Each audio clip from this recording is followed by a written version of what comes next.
We are live. We are good to go. Welcome back. You're watching Eats, Beats, and Rhymes. I am your host, Jules DJ. Salute. We are doing another episode tonight, like we do every Monday night here on Twitch TV. Another episode of Who Do You Got? So welcome back. It's the show where we take two of your hip-hop giants, two of your hip-hop favorite albums, two of your favorite hip-hop crews, artists, etc., and have them go round for round to answer the overall question, who do you got? Again, I'm your man, Jules DJ. We're going to go around the room and talk to everybody that's participating in tonight's discussion. My brethren, my people, my crew, the Eats, Beats, and Rhymes crew. Everybody say what's up. Yes. What up? Before we go around the room real quick, I'm just going to let you know what we're talking about tonight. Tonight, we decided to deviate from the usual sort of musical plan and add on another layer. We're talking about some hip-hop movies tonight. We're talking about hip-hop classics. And we decided to talk about the movie Clockers, Spike Lee's Clockers, and the movie Fresh. What are these, 93, 94? Am I kind of along the... Yeah, around there, 94, 95. 94, 95. 94, 95. There you go. So I'm going to introduce everybody around the room real quick. Let me know who do you got. Starting out on the East Coast, go my man, DJ Scantastic. What's going on, bro? Yo, what's good, man? What's popping? What's popping? Yeah, man. So off the bat, we're talking about Fresh. We're talking about Clockers. Who do you got? Come on, man. No brainer. It's Fresh, man. Oh, shit. Okay. I had a feeling you was going to go with that. There's a lot of good one-liners. Yeah. Keeping the East Coast, my man 50 Grand, my man Triple C. What's going on, Trip? What's up? Triple C, not social. If you can't read it, not so social. Make sure you follow him. Trip, what's going on, man? When it comes out to these two classics, I'm going with my brother. I'm going with Scantastic, fresh. Oh shit! Is it an East Coast thing? What the hell's going on? Sticking it out with Fresh. West Coast too, right? Clockers is East Coast too. Yeah, Clockers is Brooklyn. Yeah, Battle of Brooklyn. Clockers is Brooklyn. But you're on the East Coast. But I got you. Actually, but you're right though. Either way, it's the East Coast win regardless. Since we're gonna do that, segue over all the way to the West Coast. My man, Cool Breeze in the building. What's going on? Yeah. Make sure you follow him at the Real Cool B. Cool Breeze. When it comes down to Fresh and it comes down to Clockers, you know you a movie buff guy. Who do you got? You know, is it Spike Lee or your man Ryan? It was a tough one. I didn't want to give you an easy one. You know, I gotta give you tough. Since it was in Brooklyn, both of them, right? Nah, I'm gonna go with Fresh on this one, man. Fresh to death. Fresh. Okay. It looks like it's looking like a landslide, but we don't know yet. Still hard to say. Moving over back to the East Coast, we're going DMV bound Virginia, 2 up. No, yeah, 2 down, 2 up. Two up, 2 down. Baby. You know what I'm trying to say. If you ain't in the building, DJ, talk to me nice. Talk to you nice. When it comes down, Sir Hobo, to the movie Fresh and the movie Clockers, which did you prefer, sir? The stupid dope move, son. Fresh. Fresh. All day. Crazy is I really didn't see it landsliding like this. By the way, if you're just joining us after these last few minutes, we're doing a Who Do You Got event where we're talking about the movie Fresh and the movie Clockers. Apparently, the room has decided it's going to be a one-sided room, so I'll play devil's advocate and boast up for Clockers every now and then. But it seems it's Team Fresh in the building tonight. Very both cool. is dope. Both is dope though. Both are fire. There's no question. Yeah. But I also feel like Fresh is also like a little slept on gem. I don't know if too many people know about Fresh, as much as they may know about Clockers. And keep in mind, I feel like they're both still a little bit kind of underground, if you will. Right. But when we talk about which has probably the bigger budget, it was probably Clockers at the end of the day. Absolutely. With the simple Spike Lee, attachment to that. Right. I heard something along the lines. I think Scorsese or something was supposed to be. Scorsese's on it, yeah. Martin Scorsese's on it, yeah. He's actually involved in it, right? Yeah. Kind of. Like, so I was reading up on that. Really? I didn't know that. Yeah, loosely. So I don't think he didn't direct it by any means. Okay. His name is in the credits and everything. His name is in the credits. I think it's one of those type of situations like, just again, you're Akon, that's Lady Gaga, and you know what I'm saying, and that's my label. So that's kind of what you're dealing with at that point. But no, because it's not even so much Spike Lee director, if I'm not mistaken, also, even though his name's attached as well. So when we're talking about Clockers off the bat, Let me see, but it's produced by Scorsese, so that means he's definitely involved in it from a sort of what do you call it, script point of view at that point, and and all the early ons. But then you have it, directed by Spike Lee, straight up. So this movie was a 1995 release, had a budget of $25 million. Wow. Okay. Ironically, the box office only produced about $13 million. So it took well. So it's safe to say it was basically a dud, if you will. Yeah. Floppers. Fun. But that, as we all know, in hindsight times, a lot of movies end up becoming sort of cult classics, if you will, and that's just another bullet in the clip that is the Spike Lee gun clip. You know what I'm saying? His bullet clip. For those that know about those that know about Clockers, they know. Dope film, cool premise, cool story, dope songs that were affiliated with the movie, cool dope lineup of cameos from a lot of famous people in there, from your famous rappers to actors. And then we talk about Fresh, which came out about a year before that, 1994. We're looking at director Boaz Yakin, who directed and wrote the screenplay. And again, so just to do the contrast, we're looking at a budget of about $3.5 million. Oh wow! Compared to the mass $25 million budget that Clockers had, and it basically put a box office number up of about $8 million. So technically, okay, it's a win. Yeah, it's a win. Yeah, you're looking at it by margin. Fresh is the winner in this particular case. It is a win. It's a win. It's a win at the end of the day. They got their money back.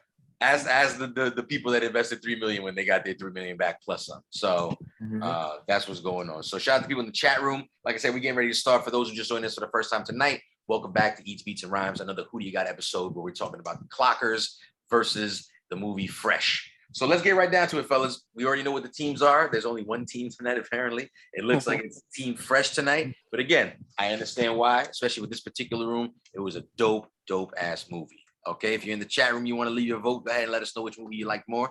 Let's get right down to it, fellas. First thing that I think about when I think about these movies is the era it came out in. Again, we talk about 94, 95. And I just want to get down to it. I mean, it's still a music channel at the end of the day that we got here. It's Beats and Rhymes. So let's just talk about it. When we're talking about these two movies, let's get down to two singles right off the bat that were featured, first singles off each particular soundtrack for these movies.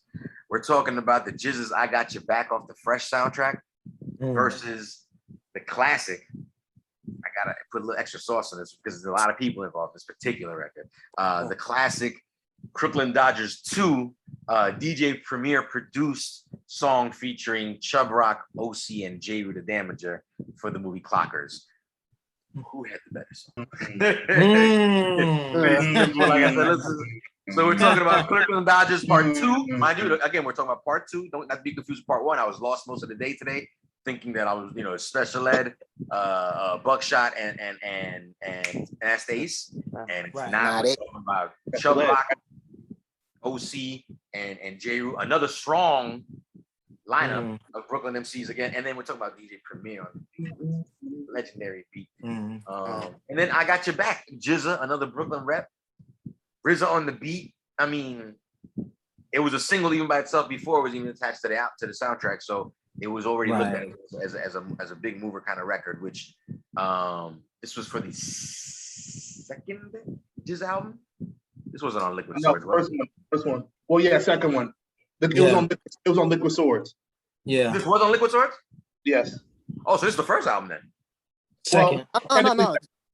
Second. Oh yeah, okay, I see what we're talking about. Yeah, let's erase for a second the Cold Chillin' release, just for to make it easier for people. All right. For those that don't know, let's educate real quick. A little music trivia for our fans out there who don't know. The Jizza, aka the Genius, prior to using the Jizza, acronym, was known as the Genius. Had an album that dropped on Tommy Boy Cold Chillin', if I'm not mistaken. Yep. Yeah. Words from the Genius. Words from the Genius. There you go. 91, 92. Ooh. Early 90s, man. Maybe like 90. Yeah, like 92, I think. Okay. So I was in high school, so probably 92. So this is for the music and trivia nerds in the room right now. Is it safe to say he's the first official Wu-Tang member to ever drop a piece of music, or was I Love You Rakim before that. That was the RZA's "Ooh We Love You Rakim" was before. So RZA was still the first person out the entire clan.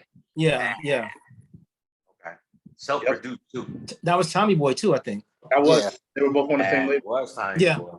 That's how that whole relationship I think happened with Dizzy later on and shit like that. Boy, they rejected me. I went there for an interview. They rejected me. They rejected? You know what? See, Tommy ain't your motherfucking boy. All right? Tommy ain't your motherfucking boy. And shout out to De La Soul for getting their masters back. Yeah, word. That's from Tommy Boy per se, because Tommy Boy got bought out. There's a lot of politics, whatever. But they got it back. They got it back. It's all that matters. It's fucking dope. There's even rumors about a Gangsta Grills. I know that sounds kind of weird to people our age, but if you fucked with any Gangsta Grills, it's just fire, and it's only all the Gangsta Grills. Yep, and it's just another platform to introduce again another generation of kids that do fuck with drama and the Gangsta Grills series to go. Oh, I heard of they, but I never really fucked with them, and then throw that shit on. And Gangsta Grills, and then De La Soul with Dylan or some shit in the background. It's gonna be dope. I hope they make it happen. Keep in mind too, Drama is from Philly. He's not all. And Drama got some beats. Exactly. Yeah. Don't forget. He may have introduced some weirdos to the game, but Drama got the drama. The Philly boy. So the chat room is. I don't think Philly voted, but the chat room is split on this. Already they split on the first question. Oh, okay. So boom, let's get down to let's see what the chat room's talking about. What are they talking about? Douglas Hauser says CROOKLYN Dodgers 2 for the win, and actually no, he's the only one that voted on the song. Is it? Well, Predator said Samuel L. Jackson so fresh, but I think he's talking about the movie, not the song. Listen, we can't even have an episode about Samuel L. Jackson by himself. That's like a 12-hour episode. Yeah. Word. Samuel Jackson is like in everyone's favorite movie, at least 6 or 7 of everyone's favorite movies, man. Easily. Yeah. I vote that we officially retire that movie game, 6 Degrees of Kevin Bacon. Yeah. And initiate the new black version and call it 6 Degrees of Samuel L. Jackson. And it'll work. Because I bet you can still tie him to Kevin Bacon some way, somehow. I bet you. Right. I bet you. So let me know what you think in the chat room if we should make that happen. Then we can start eat some rhymes. Samuel L. Jackson, 6 Degrees. Wait, we said it first. No, but you know what? If it's a Samuel L. Jackson game, you gotta be clever with the name. Something like 6 fucking degrees of Samuel. And I hope they burn in hell. I hope it burns in hell. Yes, I was in a movie with them, and I hope they burn in hell. That's it. That's it right there. Like, yes, I was in a movie with them, and I hope they burn in hell. All right, so listen. So it sounds like the chat room. We got one vote for CROOKLYN Dodgers. Obviously, that's a given. Again, at the end of the day, I'm playing sort of the clockers role at this point. But let me leave it open to the room for Team Fresh. Does anybody want to stand on the Fresh soundtrack for this particular stand? I'm standing on "I Got Your Back." Okay. Okay. But I'm standing on "I Got Your Back." CROOKLYN Dodgers was hot, no doubt, no question. But I guess I'm a big Jizza fan, so. Yeah, I'm standing with "I Got Your Back." That beat was just hard, man. Not to think CROOKLYN Dodgers wasn't hard. I think it was the first single, wasn't it? I think it was like the very first single off of Liquid Swords. Or am I bugging? Yeah, no. It was the lead single, wasn't it? Yeah, it was. I think Labels. It was. Because it's tied on to the movie. I thought Labels was the first one. Well, I think if I'm not mistaken, the movie came out first, and then Labels came out after. Yeah. If I'm not mistaken. So here's the thing about Labels. Labels. Typical, like back in the day shit, right? Like that was like a street joint. Like there was never a video for that. That was like for let's see what works. And it was like a clever, Tommy ain't your motherfucking boy. You know what I'm saying? Right. It was a clever wordplay record. I think the first single they ran with, this is when they had money to burn back then. Like I said, they pressed up Labels and everything because I forgot about Labels. Yeah. But I think the first official single that again they made a video for was "I Got Your Back," and so that meant they felt strongly about this record. This is the record that debuted the album, which Liquid Swords, by the way, platinum. It took a long time, but it's a platinum album today, and whatever platinum or not, it's a fucking classic. Classic. Of course. Classic. Let me know if you think it's a classic in the chat room. So, with that being said, Hobo, Wu-Tang fanatic, Wu-Tang in the DNA, Wu-Tang tattoo somewhere on his body he doesn't want to admit to. Nah, we know. Not yet. We know it's not a surprise that he's going with I Got Your Back. Did you want to expand on why you feel that way on that particular record? I mean, where were you when that record came out? So I was in college. That's a college kind of fucking record right there. It was a hot record for me, man. And it came off the strength of 36 Chambers, and I was just fully immersed in the Wu-Tang, everything Wu-Tang, and they were just hitting you in the head like every album, just bang, bang, bang. And they couldn't miss back then. They couldn't miss. They couldn't fucking miss. It was just like, oof. Right. They was shooting from half court and hitting nothing but net every time. Every time.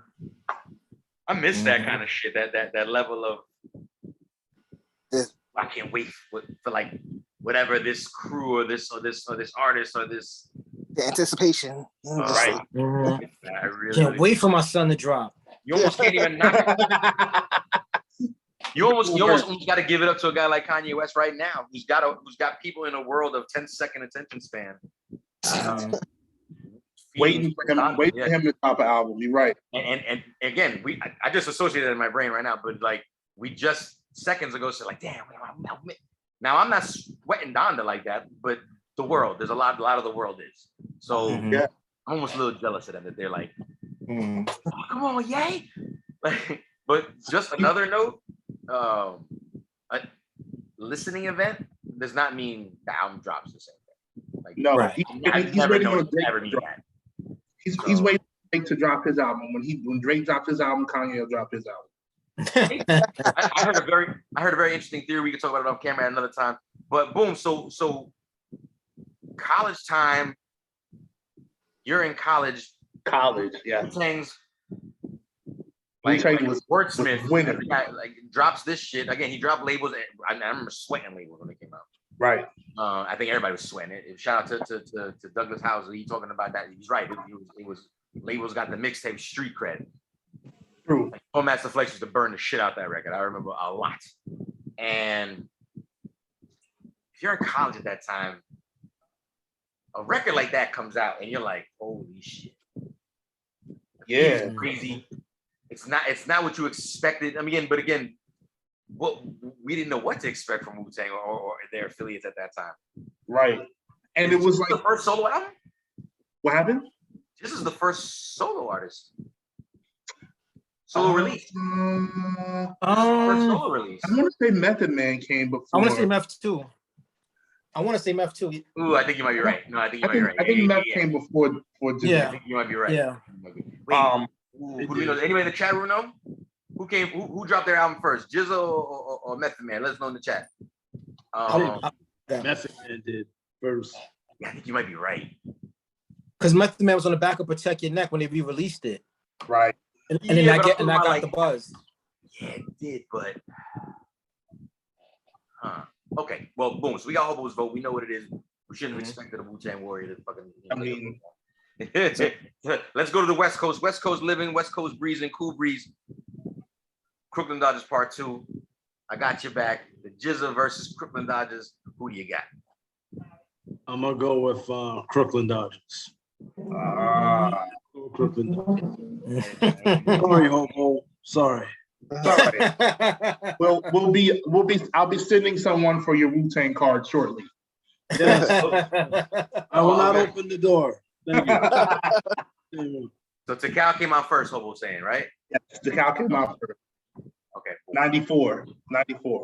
So Jizza's up after him, pretty much. And yeah, 94. Raekwon was third, if I'm not mistaken.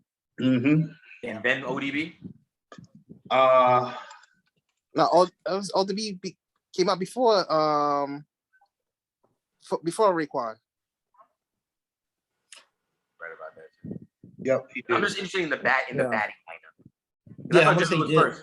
I thought Jizza was first. That's what I was saying, and I'm wrong. Interesting, to say the least. Okay, boom, Scantastic. Where you going? I know where you're going. No, this is a tough one though, man. This is really a tough one because I'm cool breezing the answer. Just give a triple T quick answer and let's keep it. Yes. Oh man. I guess for me, man, when you listen to that J-Wu versus CROOKLYN Dodgers, that's what did it for me, man. So I'm gonna go CROOKLYN Dodgers, man. Feeling that's what it was. That's a sick verse. Respect Whose to verse? Whose verse is the stick verse? Chubb? J-Rule. They rule the death. Bullets hit brains when bottles hit lips, bro. Yeah. Bars. J. Rule's, he's the truth, man. He is the truth. He was definitely on that, like, Underrated. right? Yeah. Bet. So, Triple C. I'm going with CROOKLYN Dodgers. Oh, No, just for the fact that Primo did the beat. Yeah. I'm a big Primo fan.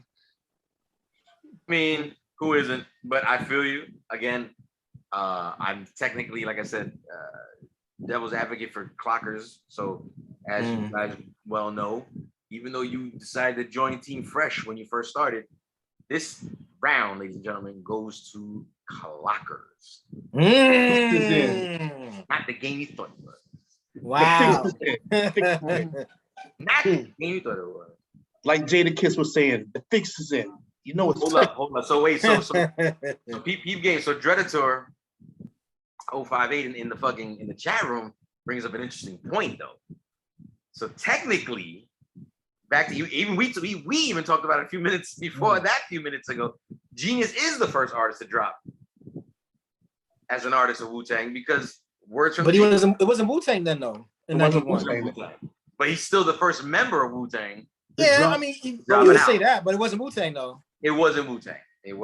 Fair enough. But so, like I said, it's a weird situation. Scan knocked it down.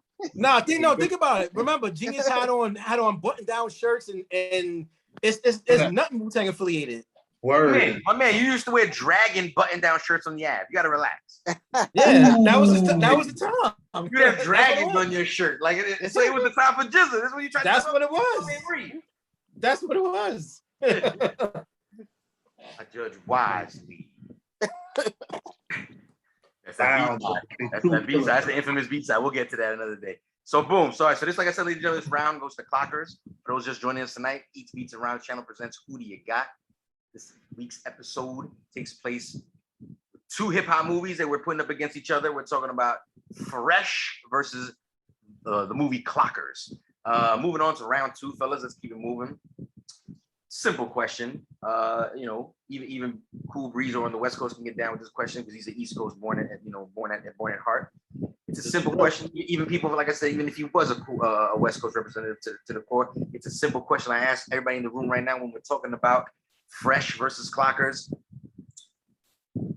Who did it better for Brooklyn? Who gave off like that? Is some real Brooklyn shit right there, or made you go, God damn, if that's really what Brooklyn's like, which one gave off the better Brooklyn vibe? Again, we're talking about both movies came out in the 90s, which means they were filmed in the 90s, so the aesthetic of the background was definitely very 90s-ish. Both storylines were at present time. They weren't in different eras or different times, space, future, past, whatever the case may be. They were both in present time or what was the present time. And both in separate areas. We're talking about East New York versus, I believe, is that Canarsie where they are? No. Who? What is that? Clock. Which Fresh is like Bed-Stuy. There's a lot of East New York in there too, though. Bed-Stuy, Bushwick on the other side. Okay, Bed-Stuy, Bushwick. Okay. Versus, Clockers was what? Wasn't that Canarsie? Or am I bugging? I think that might have been East. I think it might have been East New York. I don't know off the top. No way. Hold on. Let's see. Clockers. The thing is, I remember reading through this, and it doesn't really identify like it's a Brooklyn story about. Yeah, this says Brooklyn Housing Project. Yeah, it never really. Because that project was made up. That sums it up a lot. That building was made up. Somebody call it Spike. No, but those are real projects they filmed at. Though. No, those are real projects. Nelson Mandela House does not exist.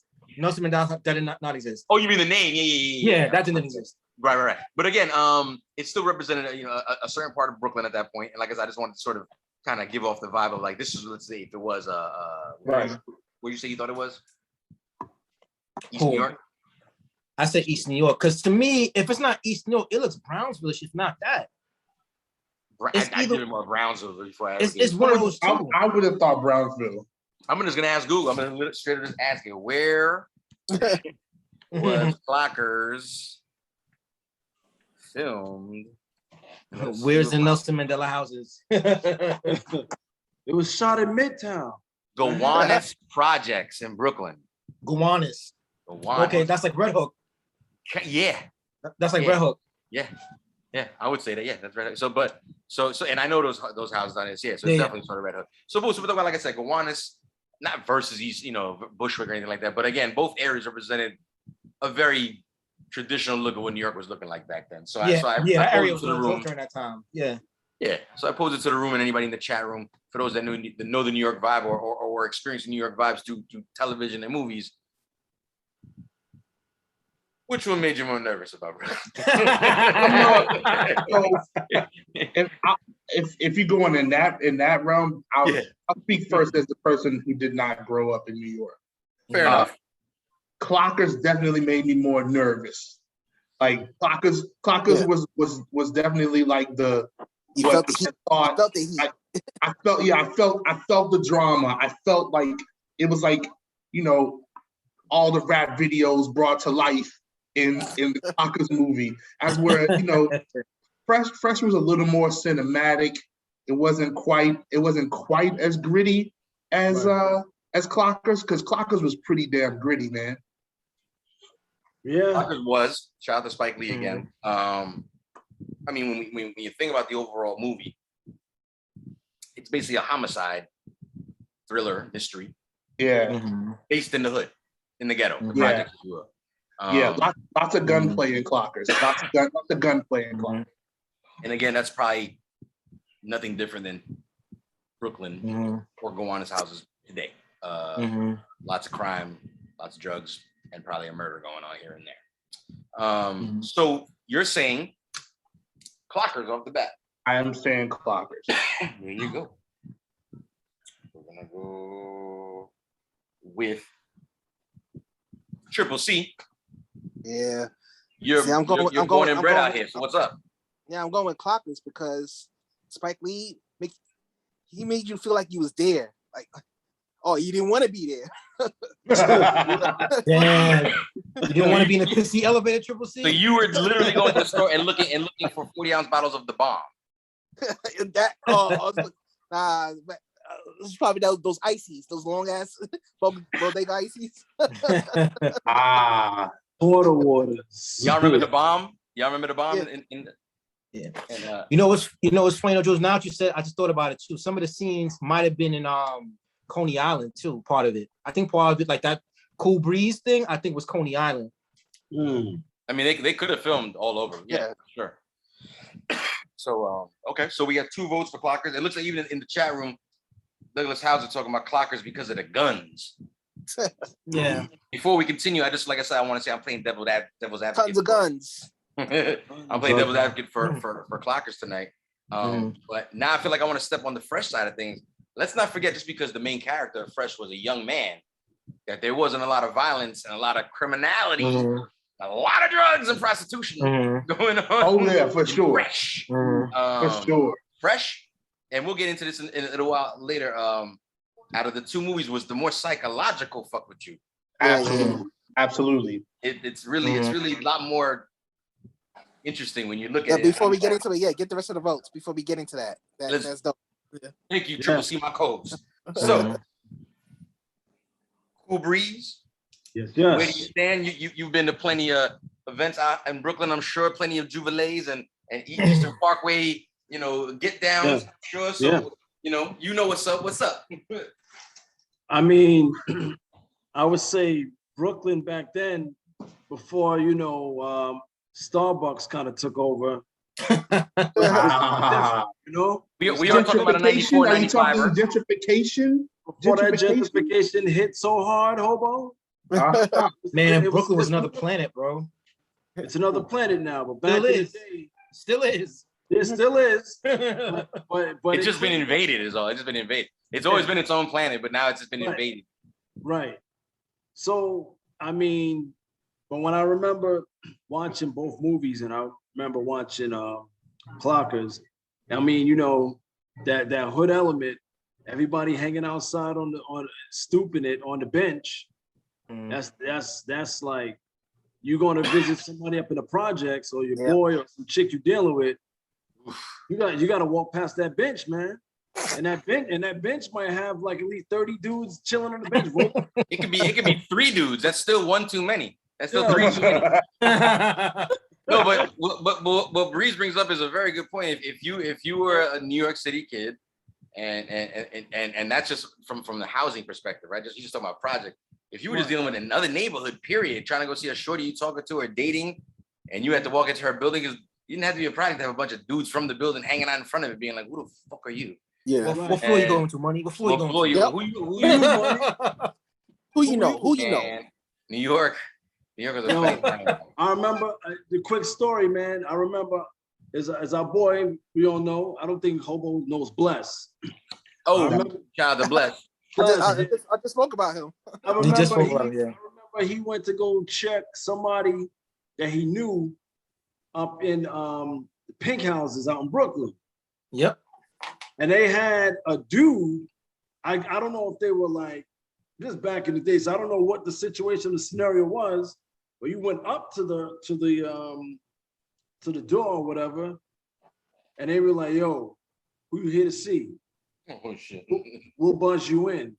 Like, oh, we'll buzz you in. We'll buzz you in. Different type of energy, man. I got the key. Buzz you in. That's some real shit. I'm here to see such and such. Oh, I know them. They on that floor. We got you. Bing.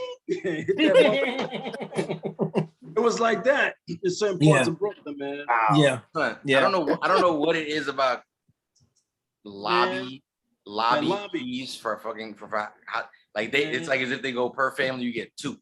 Like any person I ever know who live in the project be like I gotta wait for somebody to open the door. Like just wait for somebody to open the door. Like, where's your key? Like I don't got it.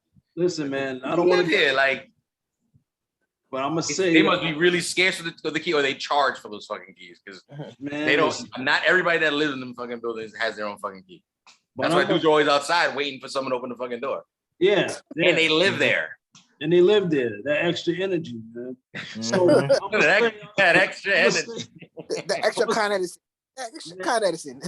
Man, listen, man. I'm gonna go with Clockers for that stoop bench action. That's stoop bench action. That's a shirt if I ever heard one. That's a fucking shirt. Action. Action coming off of that bench. And you know they're not sitting on the bench properly. You know they're gonna sit on the back and then have their feet on the part where you're supposed to sit. Yeah. Right. Yeah. I think that moment that Breeze is talking about crosses all borderlines of the rest of the country. Yeah. Like Fresh probably couldn't, because like everybody knows just about hanging out in front of wherever, really, the P's or just hanging out on park benches, period, talking your shit, smoking your clip, drinking your fucking beer with your boys. That shit resonates with everybody, especially because it's a summer movie. So it's like summer, that's what you do in New York. You know, you fucking summer heat. Oof, it's different. It's different. If you know, you know. Bet. So that leaves Scan. Where do we stand on this? Man, or you clocked? Let's be clear, man. Like Breeze was saying to add-on, man. Like 1994, Brooklyn. No matter what town you are, this shit was wild, man. But I think Clockers caught the image of what New York looked like in that setting more than Fresh did. Even though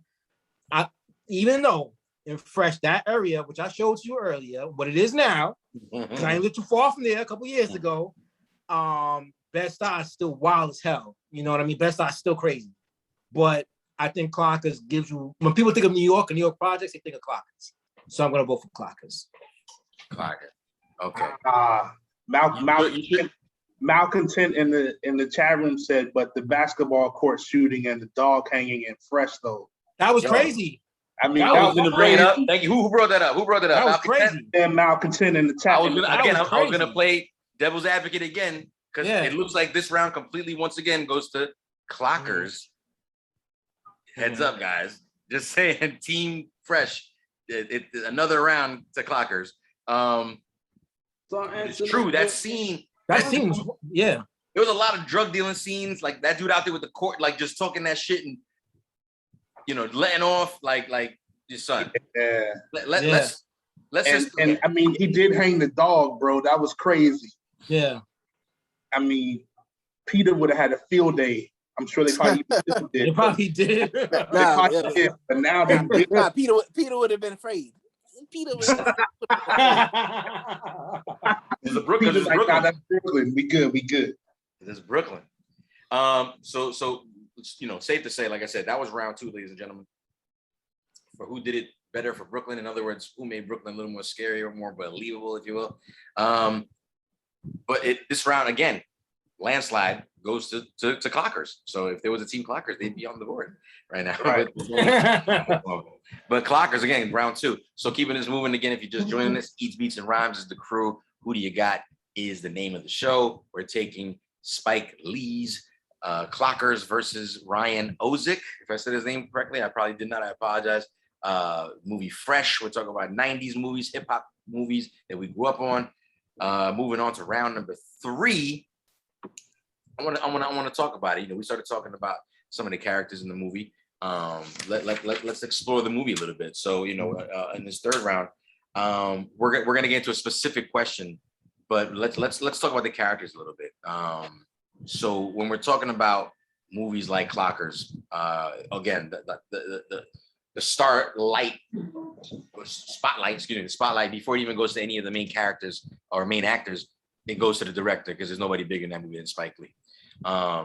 Known for dropping countless gems and numerous historical films that are gonna go down forever. Again, another clip for his belt. He decides to take on a brand new actor. This was Mekhi Phifer's first film, by the way. Yep.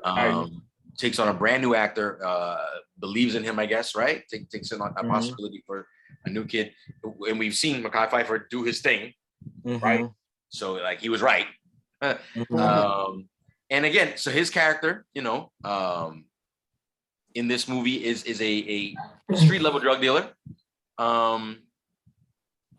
Nothing on the super high scale, but he's got a crew working under him. Strike. Yeah. Strike. Yes. So Strike's got a crew working under him. Under him, is 2 members of Onyx. The guy who Weebay, and the guy who gets raped by LL Cool J with the Q stick. Oh man. Pause. Damn, that's how you're gonna introduce him, man? That's how he'll forever be introduced. Some roles you just turn down. Oh, shit. I mean, but the OG Delroy Lindo is in that movie. Is that him? Yeah, Delroy Lindo is in that joint. Isaiah Washington's in that joint. Strike voice. Wait, so Delroy Lindo. The Dread. He's the like it, love it. He's that guy. No. He played Rodney. He was the first. He was the boss. We're back to okay. I thought we were still talking about too deep. My bad. Yes.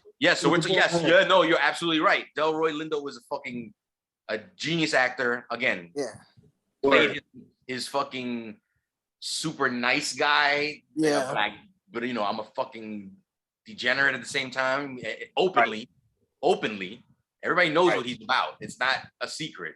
But decides to play this older brother, father figure to all these young kids in the hood. And Strike is one of his little victims. So we're talking about a psychological movie that deals with a homicide, right? We're not going to get too much about into the movie, obviously, but here to talk about some of the characters. But it's a homicide movie based in the ghetto, with a bunch of amazing fucking actors. If you're talking about Spike Lee, you kind of know the people that he's working with.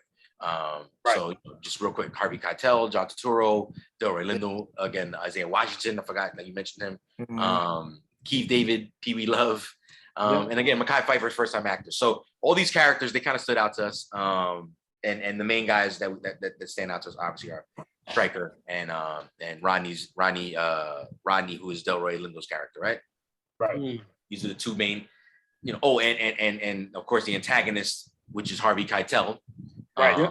Playing the cop, and then we have Fresh, which is, again, we talked about earlier, a much smaller budgeted movie, much smaller budgeted movie.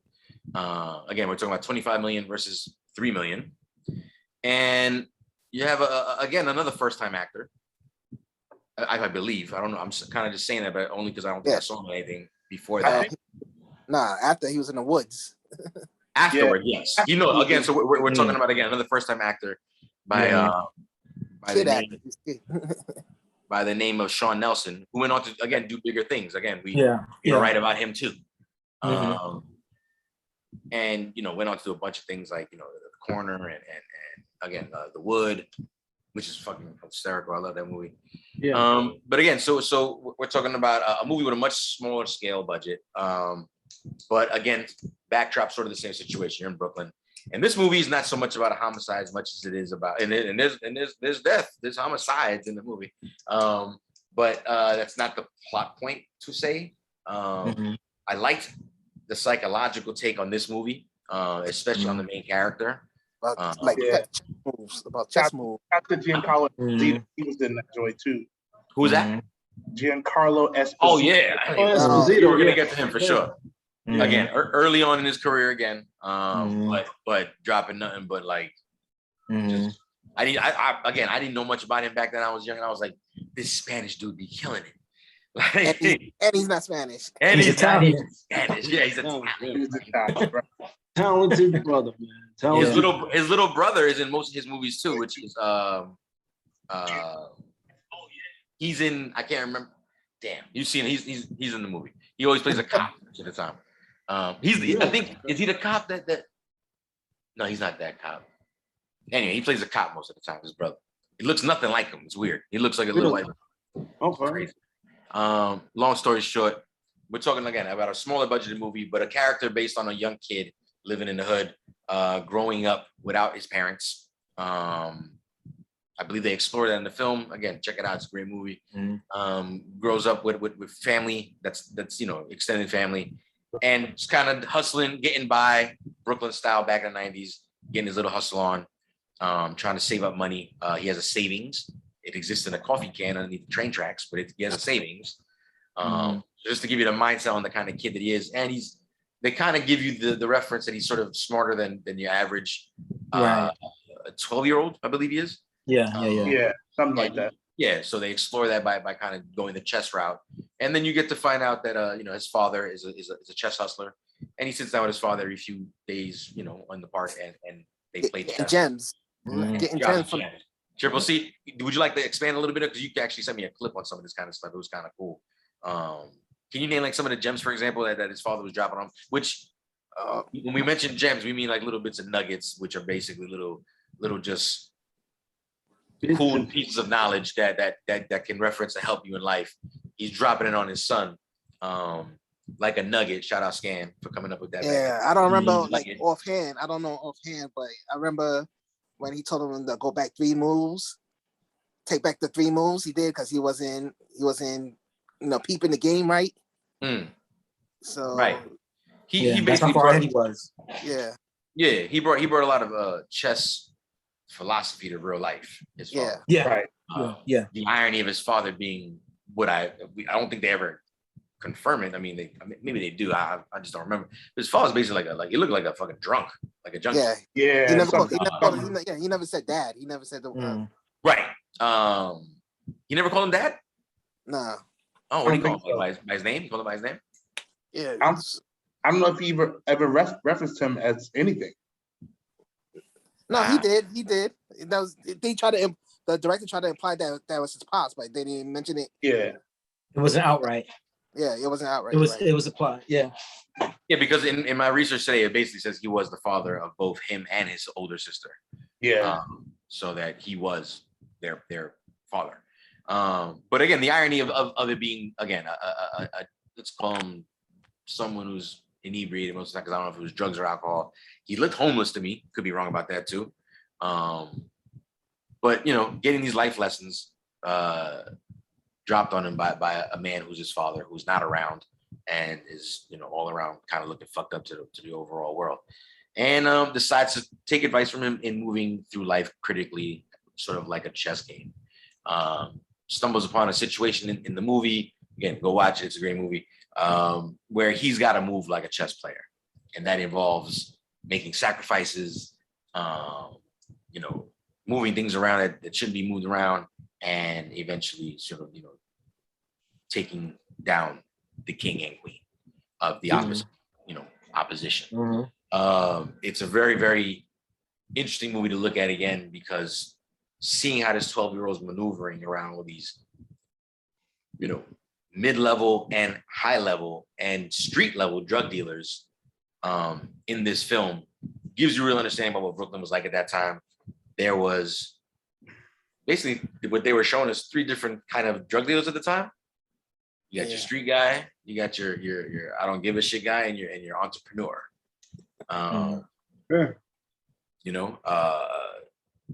These are the kind of characters that dwell in this movie. Along with those main characters was a supporting cast, right? And I think I'm just gonna jump right into it. When we talk about Fresh, we talk about Chucky. Chucky was a fucking character in the movie. Chucky was the man, son. He was by far one of the most remembered and talked about and memorable characters in that movie. Short-lived. Right. Rest in peace, Chucky. Quotes all in the Punisher album. The Punisher album from right. That's right. Talk about it, Hobo. That's right. So an opening, man. The opening of Punisher. What do you say? Punisher take all of them down. Spider-Man go down. He was like, Daredevil go down. Spider-Man go down. Blam, blam, blam, blam. Blam, blam, blam. And in the movie, he had the gun in his hand. He was like, blam, blam, blam. Son, that was a very, very dope intro done by a dope kid with the stupid dope fresh moves. Let me see if there's a little bit of information on Chucky. They talk about Chucky. Mad wait for a step on. He was that taught you not to floss like everybody else is doing today. Exactly. Flossing too much. Word. He had a big mouth, bro. Yeah. He did, man. He really did. So I'm looking at Luis Lantigua, who is also the actor known for Fresh, and I'm on his IMDb page now, and it looks like he only did 2 joints. Yeah, he only did 2 joints, exactly. Because his mouth was too big. Now I'm just kidding. And the second joint was an episode of Law and Order. Word. Man, listen. Everybody has that Law and Order pathway, man. Pretty much. Yeah. Pretty much. True. Pretty much. True. I was on Law and Order. I did extra work on Law and Order, man. Really? Yes, I did, man. Yeah, but P game, but we never saw him again. But he lives forever, man. His character lives forever, man. One of the dope hood movie characters. The streets have said, the rumors in the streets have said that Chucky was after 94, he did that Law and Order episode. Chucky had to do a bid and never came back. Chucky was wild. That would explain a lot if it's true. He went upstairs and never came back down. he went upstate and never came back down. So yeah, it's funny because they show all these pictures of him as an adult, and I'm like, but there's no footage of him. Like, how do you have all these adult pictures of him, but he wasn't in anything as an adult? I'm like, that made no sense. Like, he went to a party and they took some pictures there. I guess this might be his Facebook picture, but either way, we gotta get it to Chucky. Chucky was one of the main things you walk away from as far as characters that you remember from the movie Fresh. He's definitely a catalyst character. There's a whole reason for him existing in that movie, and it's to antagonize and be the know-it-all and really, in my opinion, give off a real vibe of what Brooklyn was really like at that point. Not so much Fresh. Fresh was again different. That's why everybody liked him in the movie as far as the adults, because he was very mature. Chucky was your typical 12-year-old, I think, of that era. I think he played up his character very believably. Yeah, I think we all knew a Chucky at some point in our time. So trouble moving weight. Yeah, Chucky was dope. So shout out to Philly 2AZ in the building. So he's Fresh's, counterpart. He's his antagonist to the movie. He's his sidekick. These two get into a world of mess of trouble. Watch the movie, you'll find out what's going on. But again, Chucky, super dope character. So then we talk about clockers for a second, and we talk about someone specific out of Stryker's crew, someone who could not shut the fuck up, with the biggest mouth on that fucking bench. And we're talking about Fredo Starr. Fredo Starr talked a lot of shit on that motherfucking bench. I'd say he was about as close to it as an antagonizer comes, to similar sort of parables in the movie Fresh. So the question I bring to you guys is, who was a better antagonizer? Was it Chucky or was it Fredo? I feel like I want to bring up a clip of both. Okay. Specifically Fredo Starr, because Fredo, he's just really good at playing himself. And I feel like this is really him. And I just want you guys to get a quick little. Really, who he is? Are you shitting on Fredo Starr? I just feel like you should just get a quick little. This is for the fans at home too. For those who don't know, right? Let's educate them, fellas. Let's educate them. Let me see here. I got a couple of clips here. I try to look at us. Here we go. Here. Well, I don't know if this is the one I'm looking for. No, this ain't it. But so far, this is the only one that's popping up. I think Sticky Fingers gets more love on YouTube than Fredo. Because nothing's popping up in the Fredo.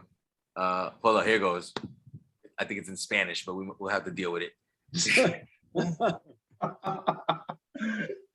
Oh man. We did it like that, and now we do it like this. We did it like that, and now we do it like this.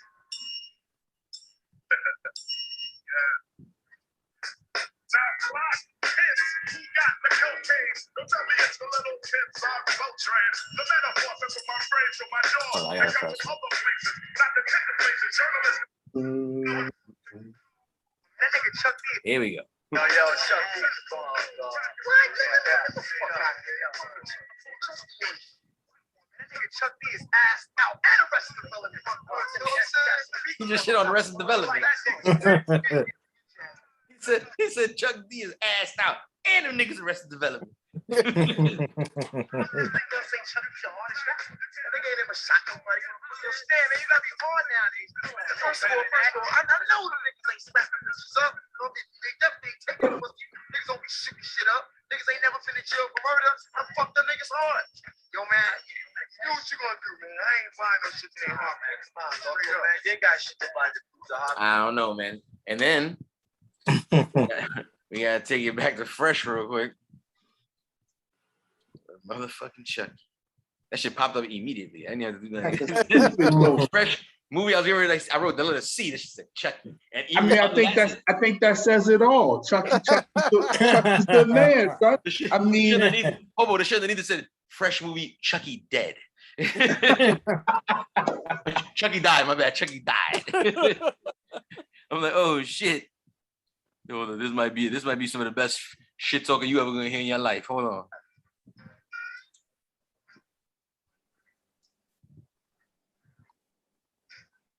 Oh, this ain't it. They fooled me. Yo, because wasn't he talking shit to the dudes on the train that was about to rob him? He was talking so much shit. This nigga was everyone. I think we're gonna give it up to Fresh. This. Yeah. I mean, it's hard to argue against Chucky, man. He was talking so much. Legend. Yeah. Legendary shit talker, bro. Yeah. The stupid dope move. Stupid dope move. I'm still trying to find mad way for a step on, baby. Moving mad way for a step on.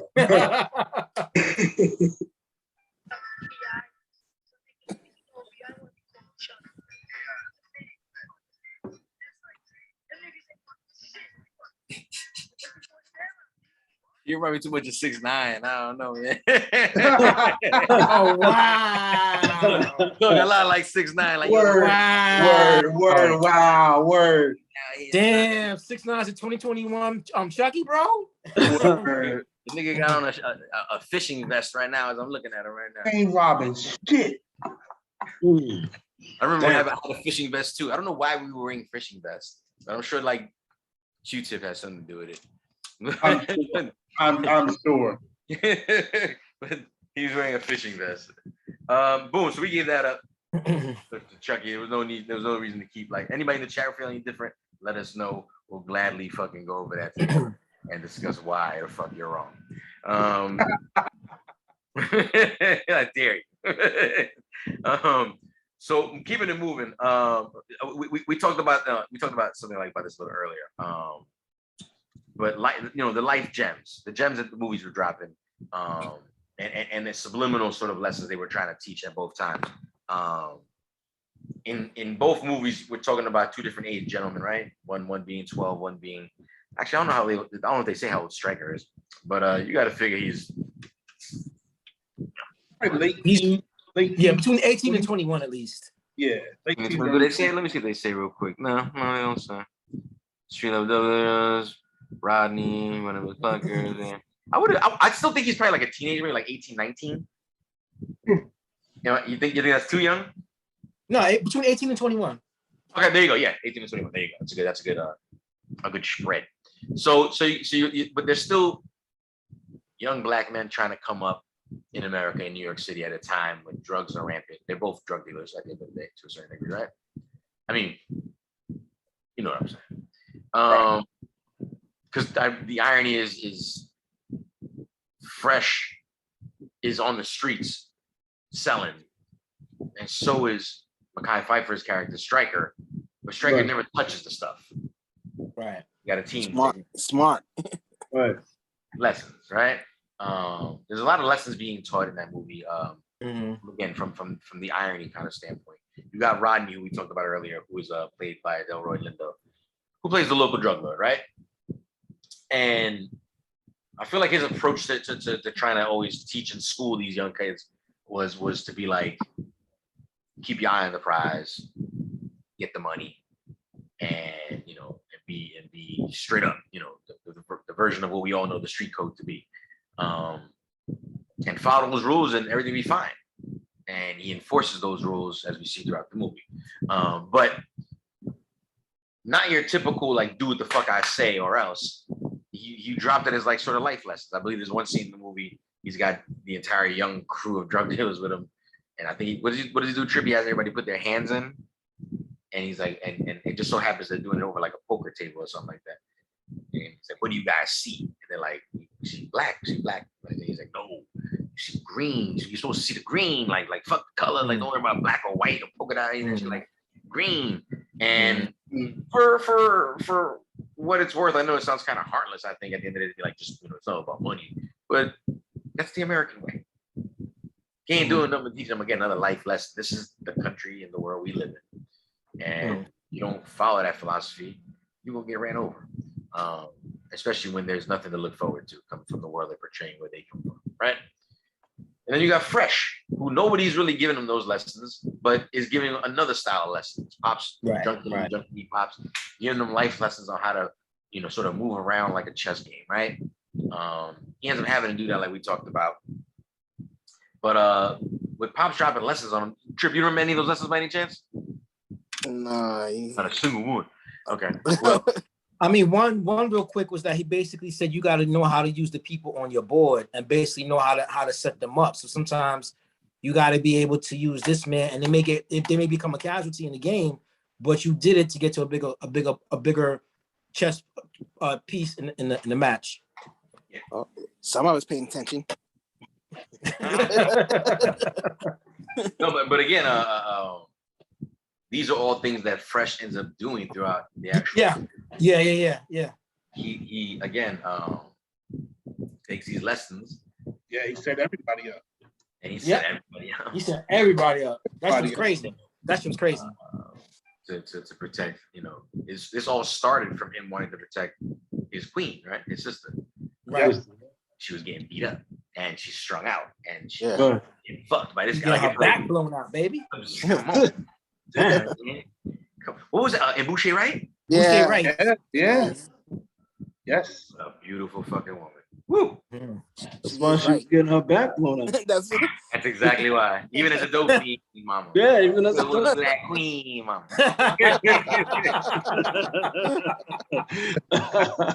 She was damn fine. Fuck that. She was damn fine. Boucher, yes. Even her name sexy as fuck. Boucher. So It sound like a what now?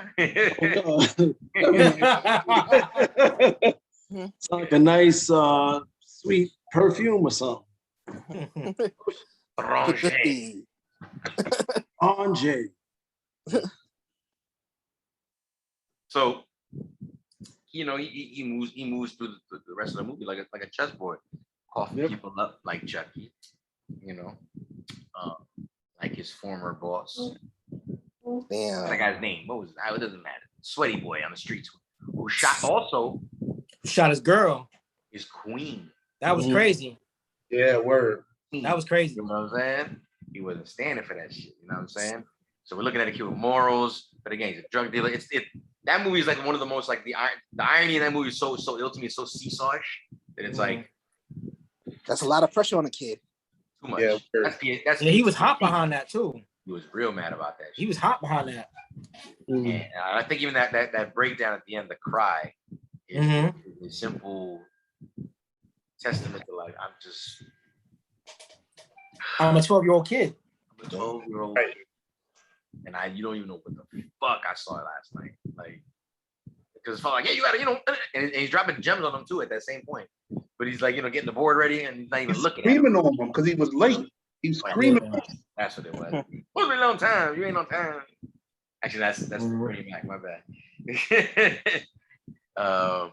But the life lessons and gems in both movies were interesting. Again, you had a character like Stryker in Clockers who looked up to Rodney, right? That was like his mentor, his OG. Would try to push away Shorty to not be like him. Right. But kept dangling the carrot in front of him every fucking minute. You know what I'm saying? Right. You wanna come to my crib? Like again, today that sounds very like, hey. Back then, I understood it was more just the OG wants to pay me attention. Yeah, like, and again, it was to play video games because they were playing video games. And then he shows him the train, and it's like, oh shit, like, okay. And then he shows him the gun. You know what I'm saying? You know about this, shorty? And it's just like the irony, like, but don't let me catch you with this though. Even though he showed it to him, like, yo, don't like, wait, what? Like, look how delicious! Look how delicious! You can't eat it. Don't eat it. Don't ever eat it. Right. Adam and Eve shit right there. But then they ended up using it to kill old boy. To kill the antagonist, the plague, the death, right? What would you call him? I don't play chess, but what would you call Earl? Is he the knight? Would Earl be the knight? He's a sacrifice, which could be classified as a pawn, right? But he's later on kind of sacrifice. He didn't die early. A rook? I don't know what's a rook. Is that the little tower thing? Rook's the one that moves diagonal. I haven't played chess in years, bro. So, but it's interesting that they move around like a chessboard throughout the entire movie, which made it sort of. And then again, I don't know much about chess, but I do know about appreciating strategy. And that little motherfucker set everything up perfectly. Yeah. And it's all due again to the gems that are being taught. But back to Clockers, like I said, so you got the irony of Stryker trying to get this kid off the corner, but I'm fly on the corner, right? The irony of that. Let me get you fly, little man. Like, you looking a mess. You know what I'm saying? Let me get you a haircut. Rodney gives haircuts too. You know what I'm saying? Like, it's the same cycle. Like, no matter what. Even though he feels like, I ain't trying to take, he's like, this is why he got beat the fuck up by, what's his name? What was the cop's name, Kyle? A scan? I don't remember. I forgot his name. He was a legendary actor, that dude. Yeah. What's his name? Hold on. John Turturro, right? No, the black cop. No. Black cop. The black good cop. Is it Keith David? It's Keith David, right? no, you talking about Isaiah Washington? No. Keith David. Oh, that was his brother, Isaiah Keith Washington. David. The guy that was on Dead Presidents. Yes, Keith David. Keith David. Keith David. He's a great actor too. Underrated actor. Yeah. Super Yeah, underrated. word. Very underrated. Yeah. That dude's the best, dude. Yeah. He's been in mad movies. I'm reading what's going on in the chat. What's going on in the chat? I was talking about that Bow Wow movie, lottery something. He was in it. He's been in mad movies. He's another one. Yeah, he quietly. Yeah, he was a gangster in that movie though. That was funny. Everybody was afraid of him. One of my favorites with Roddy Piper. They Live. They Live. Oh, classic. They Live. Is that the sunglasses joint? Yep.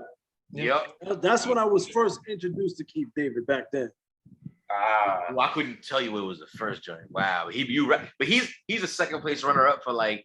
Yes. Like right after Samuel Jackson. Like he been in mad movies, bro. He does a lot of voiceover work too, and in Rick and Morty as well too. No shit, really? That's awesome. Man, that guy's the best, dude. Yeah, David. 1,000%. He was awesome in fucking Dead Presidents also. I just remember his the way he talked, like money to find. Took off his leg and beat the guy with it. Oh, come on, man. Come on, young blood. Relax, young blood. That fucking guy was amazing. Nah, Keith David. Shout out to Keith David. I forgot why I started talking about Keith David. Oh, no, because Keith David plays the officer who's like, the good cop. Right. The cop who's actually, because there's a whole mess of cops in this movie that are pieces of shit. Yeah. He's actually one of the good cops. Yeah. And again, this is why he fucks Stryker up, because Stryker, I'm not doing that. It's like you're doing the same thing they did to you. Right. You're enticing the shit out of this kid, and he would drop nuggets. In other words, he didn't give up on Stryker either, because early on in the movie, you see they have a relationship where it's kind of like a respecting, and it's like, the fuck are you doing on this corner, man? You know what I'm saying? So the question overall, when we're talking about this round, who had the better life lessons, the gems overall? Who made you think a little bit more in terms of learning something from each kind of movie? In other words, shit, that's a good question. So shout out to Philly A2AZ in the conference. In the chat room, he says the difference in the gems between the two movies. Clocker's gems were all, let's say, administrative, on making the right moves for the future to get to the corners, to get off the corners to something more. Okay. Fresh though, gems played out in a real time. The gems played out in real time. So you resonated with the gems because they were manifesting as they was going on. Right. Freshes were tactical for survival. Yeah. Agreed. True. Yeah, agreed. Agreed also. Really deep. Again, I never looked at these movies like this. Like, it was interesting to look back and in hindsight to go back and say, okay, like these movies are a lot deep. Maybe this is why they resonated so long with us, why we like them so much. Because I don't know if I ever like just bang shoot 'em up movies, right? Like, and these movies were not so much that, if you think about it. Right. I don't think there's any real gunshots and clockers at all, except for the murder scene in the homicide. And in Fresh, well, I think they imply when people die. I don't think they ever. No, the dude got shot on the court, on the basketball court. The basketball court and the bodega scene. And the bodega scene. And the bodega scene. You're right. But the thing is, I'm going to say, if you think about Fresh, everything kind of evolved around chess. And I remember when my cousin was teaching me how to play chess years ago, which I forgot, but I have to relearn.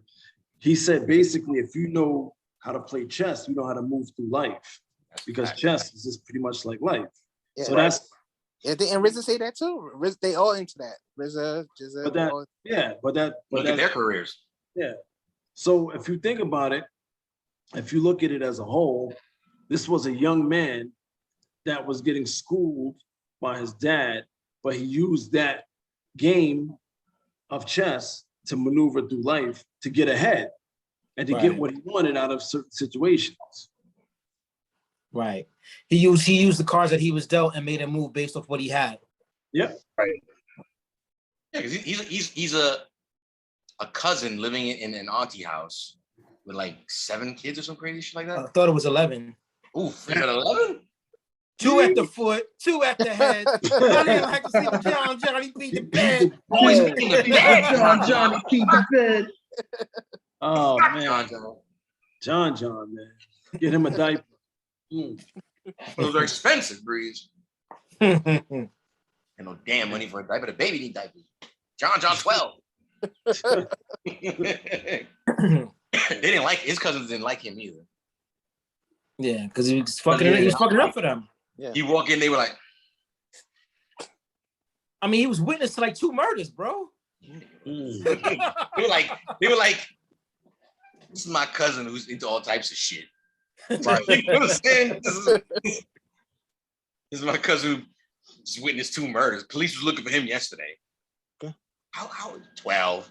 What the like, what the fuck? We're 13. Like, I know. 12.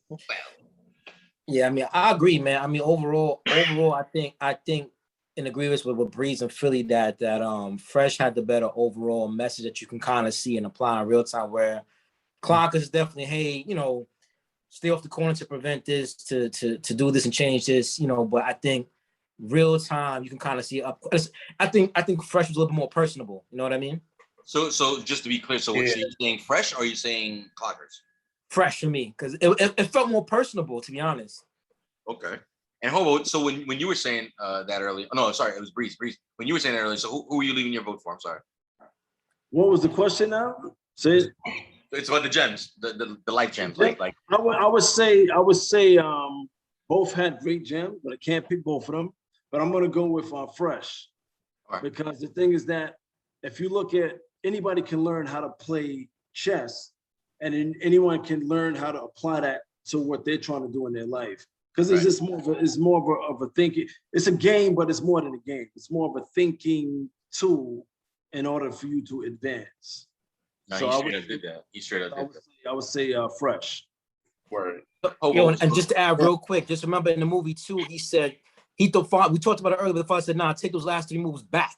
Yeah, because that's how far ahead he saw that he was getting ready to lose. Yeah. Samuel Jackson again.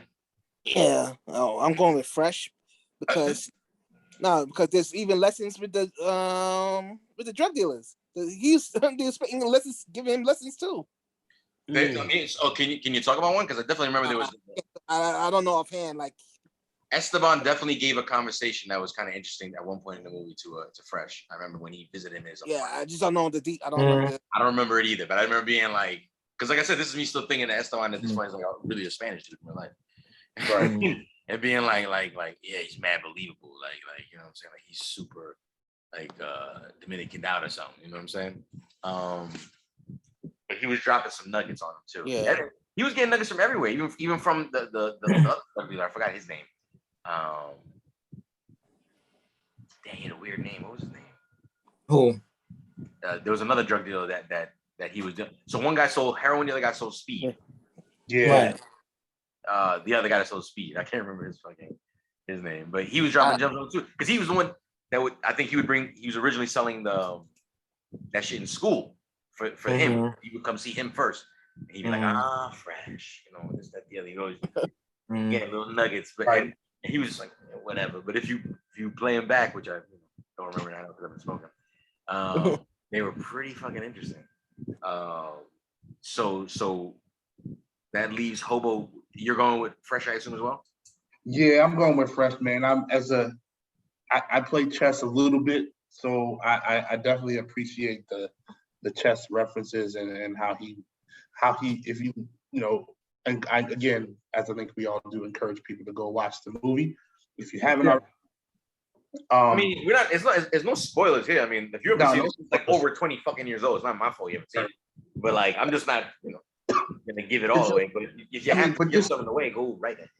Watching how he played the moves, and my man Malcontent said it in the chat room.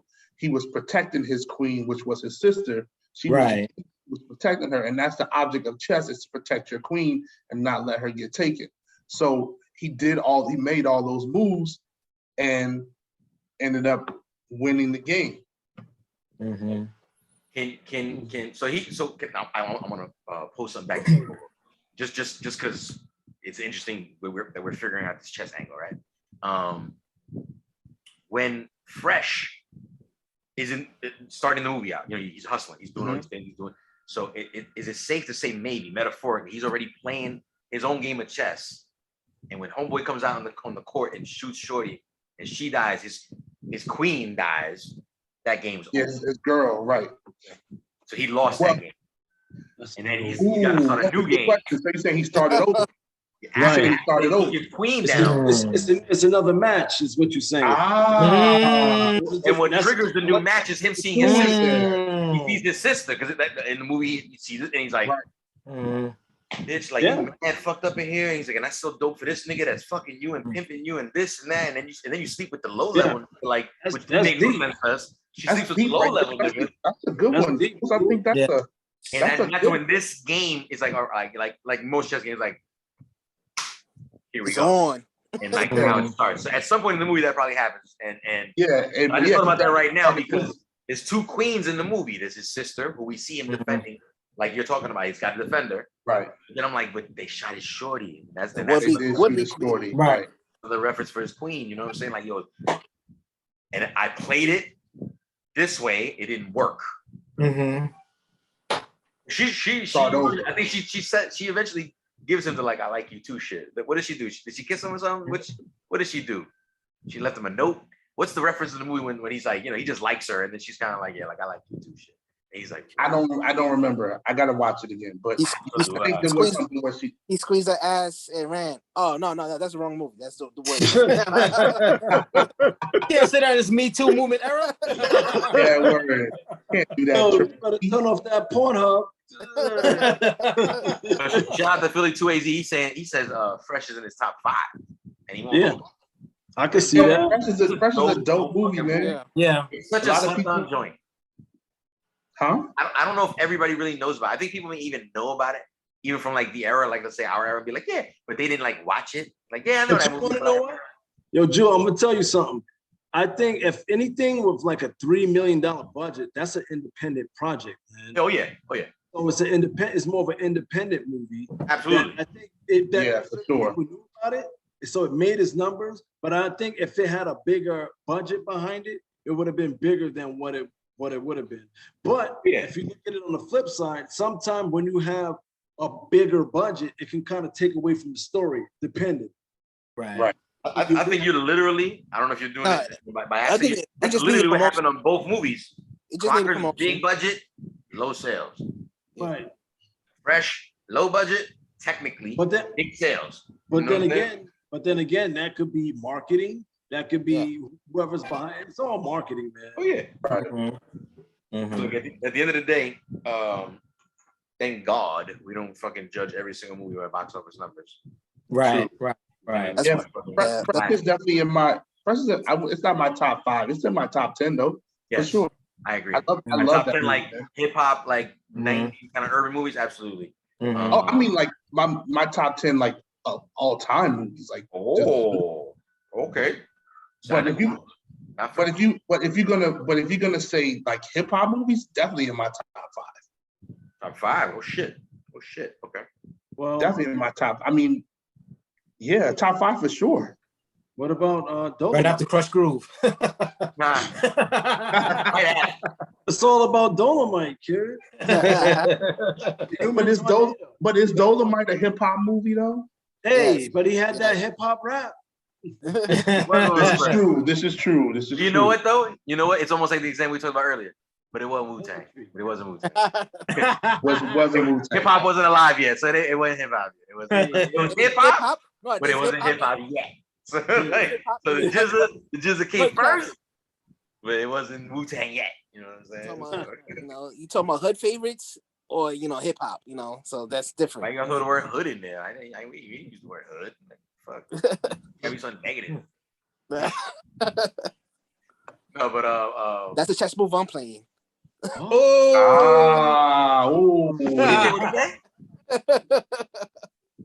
it again. I said that's a chess move I'm playing. Oh shit. Malcontent said Spike is his dude, but personally nothing better than do the right thing for him. Nothing compares. All right, do the right thing is fucking agreed. I mean the soundtrack, everything. Like you can't, come on. That's the that's the the catch-22 of such a gem like that like your other movies sometimes just don't, they don't hold that same weight like that. Spike Lee had a bunch of other dope movies that didn't make a lot of noise, but semi-made noise. Bamboozled, this one. What was the one with the lesbians? They all wanted. She hates me. She hates me. Yeah. More better blues. Those were the hits. Those are the hits. I'm talking about the string of not hits. No, but those again hits. Those were the hits. I'm talking about the string of. Inside Man was dope. Inside Man was dope. Yep. What was that again? Inside Man? The bank robbery, right? Bank robbery. Yeah. I think it was Clive Owens was in it. Yes. That one was real good. That one was real good. I remember that. I like that one. No, look, Spike Lee's the guy. You can't take anything away from him. Well, maybe they can. All he needs is one finger to point his way and say him too, and that's it, you know. But again, you know, I hope because he looks like he's gonna have one of them moments. I'm not gonna lie. I wouldn't be surprised if they hit him with the don't put it on. Don't put it on. I'm not putting it on him, son. I seen an interview with Rosie Perez one time, and she was like cringing, bro. And then when she was talking about Spike Lee, he's like, "Yeah, so you guys are cool." She's like, "You know, fuck you, handsome." So like cringy. It was like a late night TV. Like I want to say it was like Arsenio Hall or some shit like that. It's like back in the day. Oh no, he was giving it up early. Mookie, touch me. All that shit got this resurface, but the genius is the genius. It is what it is, you know. So we're gonna round off. We just finished round number 4. So for those just joining us, Eats Beats Around channel. Again, the show Who Do You Got? We talk about Clockers versus the movie Fresh. We're on round number 4. We gave round number 4 to the Fresh movie. We are currently moving on to round number 5. Again, we do this every Monday night, 8 p.m. Eastern Standard Time. Make sure you join us here. And we'll be dropping YouTube episodes soon. Follow us on Instagram and YouTube, all that good stuff. You see our handles over here in the corners. Make sure you follow us and everything else. Follow us. Eats, Beats, and Rhymes. Fellas, we're bringing it up to the last round here, round number 5. And we're talking about Clockers versus Fresh. It's a simple question.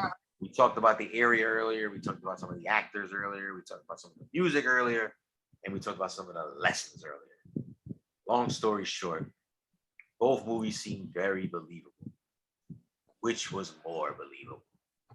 Which one makes you say, that shit can happen? That's just the way it is. I would say Clockers.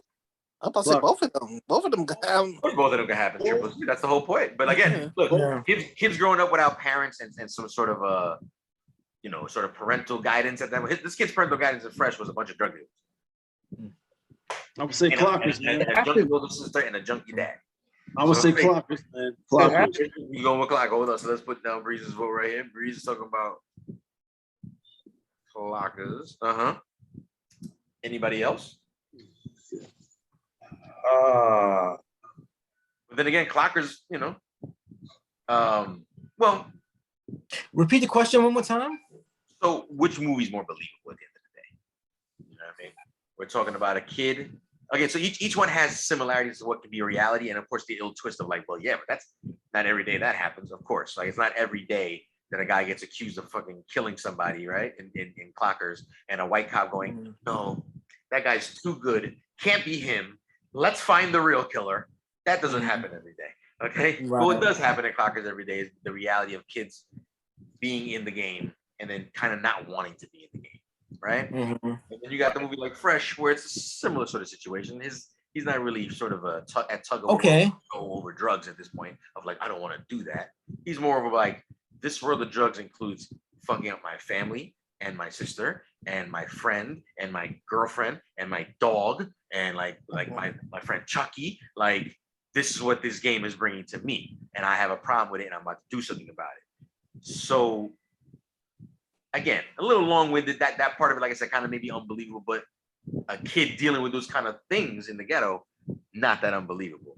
So when you take both movies and put them side to side, and I got you. Which is the most believable at this point? Because we've all watched movies where like, get the fuck out of here at a certain point. I never really catch that in either one of those movies where it's like, this shit is insane.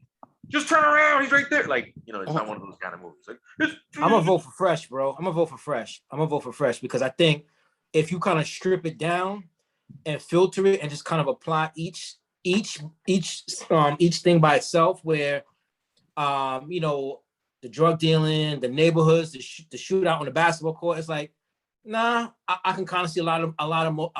I can see that shit right now. Oh no, You it's know what I mean? happening. So that's why it's like, Right. Both of those movies are happening right now, like in real life. Yeah. There's plenty of kids that are on the corner that are on the corner that know, but they don't want to be on the corner. Yeah. And I said, like, even Stryker falls into that situation. Like, the guy was like a kid at heart. Like, he had a train set. A fucking train set. That was his hobby, which is another gem he drives. So you should have a hobby to get all this other shit out of your head. Like, that was a gem he dropped. But his hobby was somewhat childlike. You know what I'm saying? So again, the mentality of like, I just want to be young and I was like a kid. You didn't get that. You know what I'm saying? And neither is Fresh, like I said. But I really don't feel like Fresh is that tug of war with the lifestyle as much as it's like, yo, this particular situation that happened while I'm living this motherfucking lifestyle. Like, I don't think he goes back to being a good kid afterwards. Can't. He can't, exactly. He can't. You don't know any other way. It's not like he was like, I'm gonna go back to being good. I'm gonna go to college now and get my master's degree. Well, that can still happen. And it can still happen, but the journey to get there is still the same journey. The sequel. Right. I can switch it up. I'm still gonna hustle. Right, that's a percentage. That's a percentage. So that's the question overall. So like I said, so you know, you're going with I'm going with Fresh. Yeah. Cool Breeze is going with Clockers. Hobo, where do you stand? Before the last little bit of discussion there, I was gonna go with Clockers, but I'm gonna go with Fresh because at the end of Clockers, like he dropped him off at the train station, and they had that happy-go-lucky scene where he was on the train and looking out the message with the boards, with the fucking billboards. Yeah, he was looking out the window like, oh, I made it out. And Harvey Keitel's like, if you ever come back again, da-da-da. As we're in Fresh, he, 12 years old, he still had to be in that. And he went back to what he knew, which was his dad and, dealing with that. And, shedding those real crocodile tears over what just happened. Right. And so I'm going with Fresh, man. Bet. I hear you. Triple C, in the place to be. Yeah. Who's it gonna be? It's going with my original answer. Fresh. Fresh. So yes. With all the things Hobo said and Scan. What they said. What they said. I mean, not here. I think people in the chat room have something to say as well. Shout out to Philly. He said a fucking little man from Fresh grows up to be Ghost.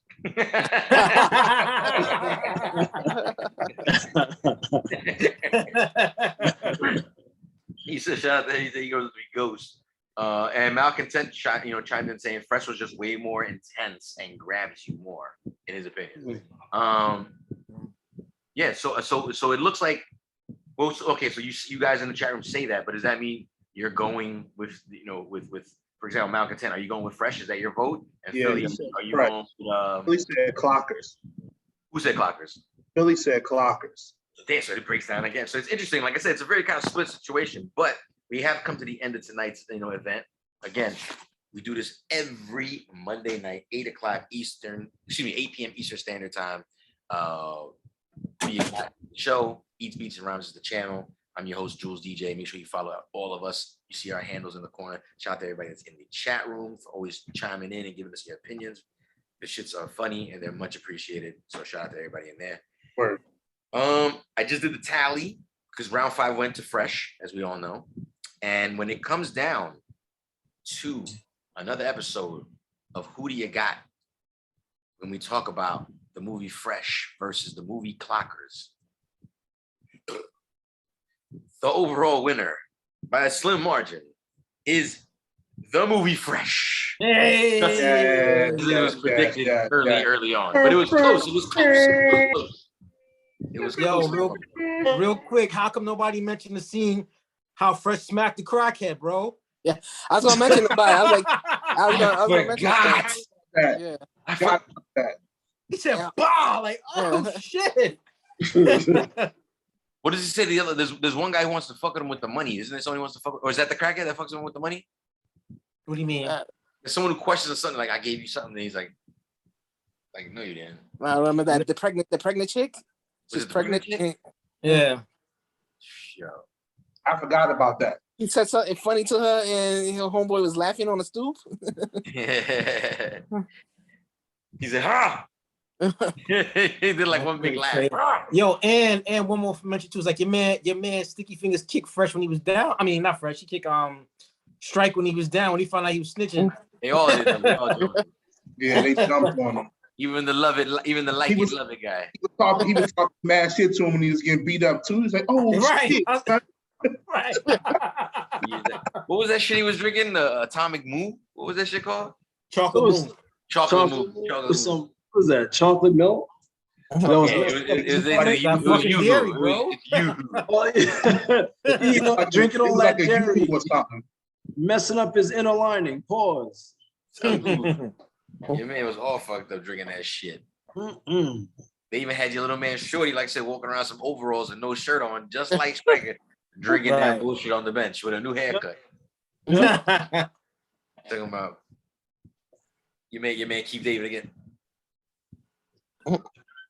Crazy. I go fuck somebody up. I go beat somebody the fuck up.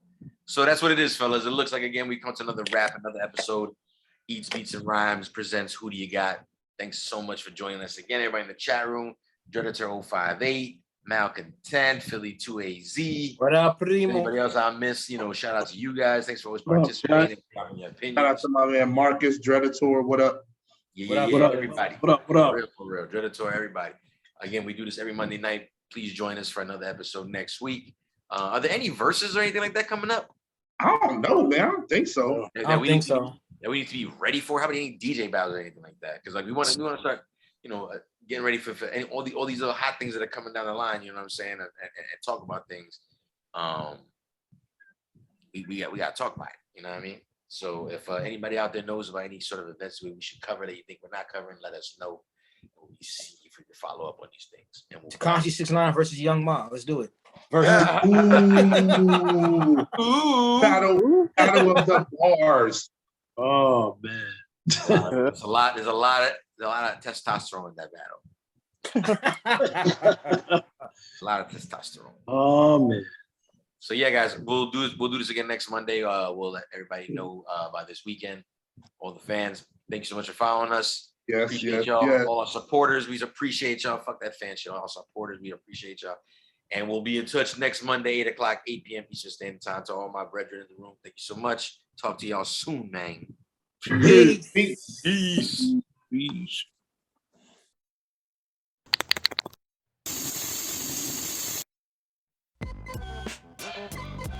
Eats, Beats, and Rhymes.